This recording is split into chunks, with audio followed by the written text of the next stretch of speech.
Hello, world.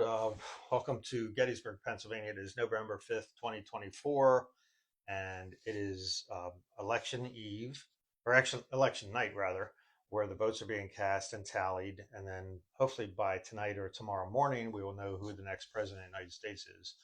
My guess is it is not Jill Stein, and that is why I'm talking right now. I wanted some sort of documentation that my wife and myself are the only two in this whole area, and maybe in most of Pennsylvania, except for the Green Party people, that actually understand the severity and the consequences of this election. And it is not about abortion, it's not about immigration, it's not about the issues you pretend to think what they are based on your force feeding from the mass media. What it is about is war, possible World War III, bankruptcy, death, genocide in Gaza, genocide in the West Bank. 200,000 people, most likely dead already, if not more, in Gaza.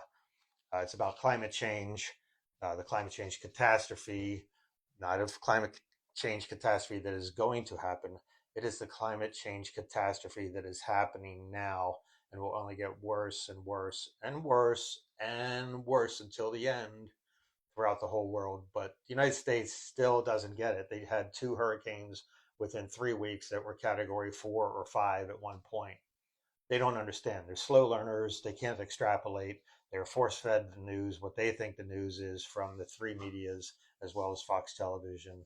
And they don't understand. I have people asking me questions who are up there in the highest level of education, don't know what's happening in Spain, don't know what's happening in Africa, don't know what's happening anywhere in the world. And this is where we are. I mean, people don't know who's on the ballot in the United States. They don't look into anything else but the three parties. 97% of you have voted the wrong way, have voted for something, and please don't turn it off. You can turn me off in 3 minutes, okay?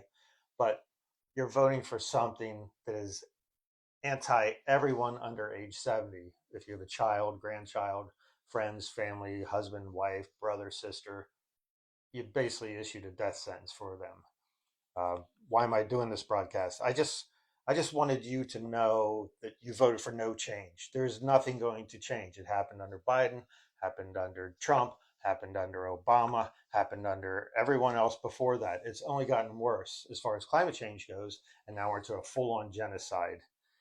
So, anyone under age 70 is going to suffer the severe consequences of this catastrophe that's coming. We'll see this happen now. We are seeing this happen now, and we'll see it only worse as time goes on. If Trump loses, he'll accuse everyone of cheating because he's a baby, he's an infant, he's a child, he's a spoiled little brat who doesn't know how to lose. He probably never played sports in his life, and you play hard, and when you lose, and you got to accept it and move on.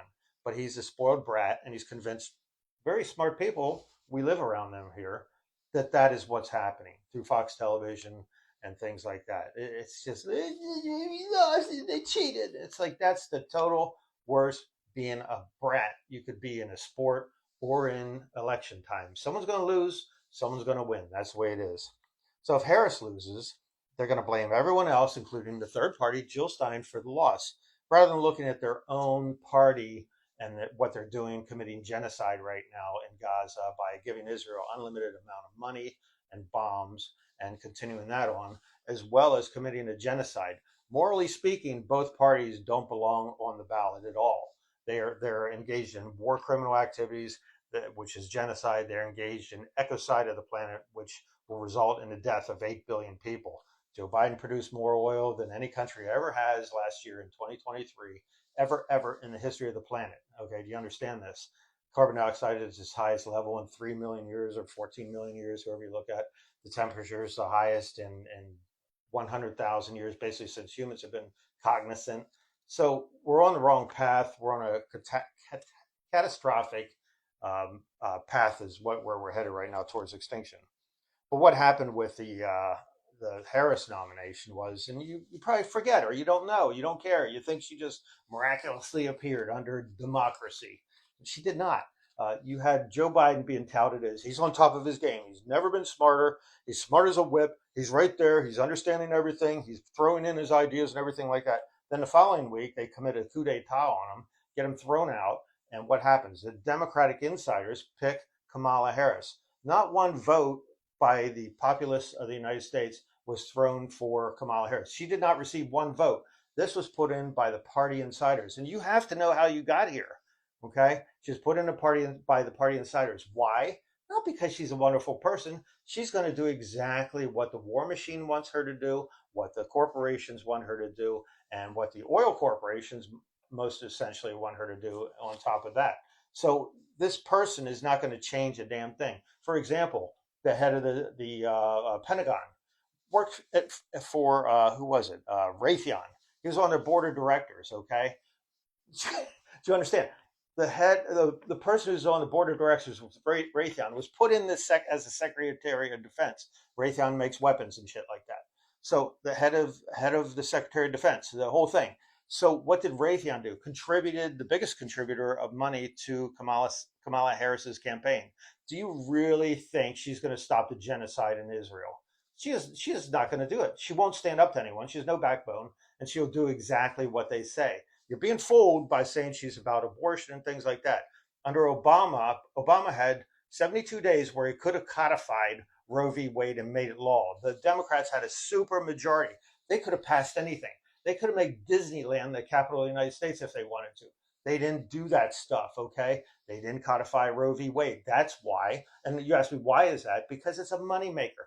It keeps the Republicans happy because they keep money raking in, campaigning against it. Keeps the Democrats happy because they make money campaigning against it. You're being played. This whole thing's being played. You're a fool for voting for the Democrats and Republicans.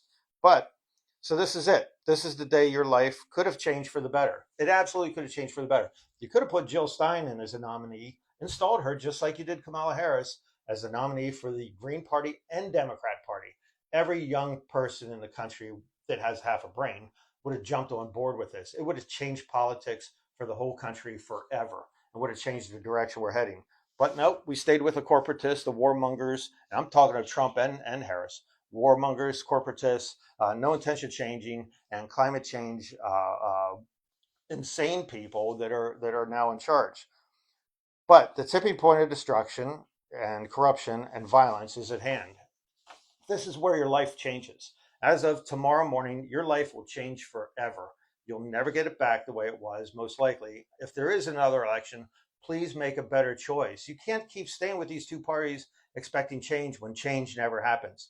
You look at Biden's campaign speeches, as said he was going to do no fracking, going to do this, going to do this, going to not issue permits on federal land, no more drilling in the Gulf of Mexico, all this stuff. He continued doing it. He also authorized this genocide. You got Obama did the same thing. Pipelines everywhere. That's why we're in this position right now. Trump bombed mercilessly to the point he also ran out of bombs, just like Obama did. So this is where we are. Things changed as of this date. You made a bad choice. 97% of you, as far as I know in this area, only my wife and myself voted for the Green Party. That's on you.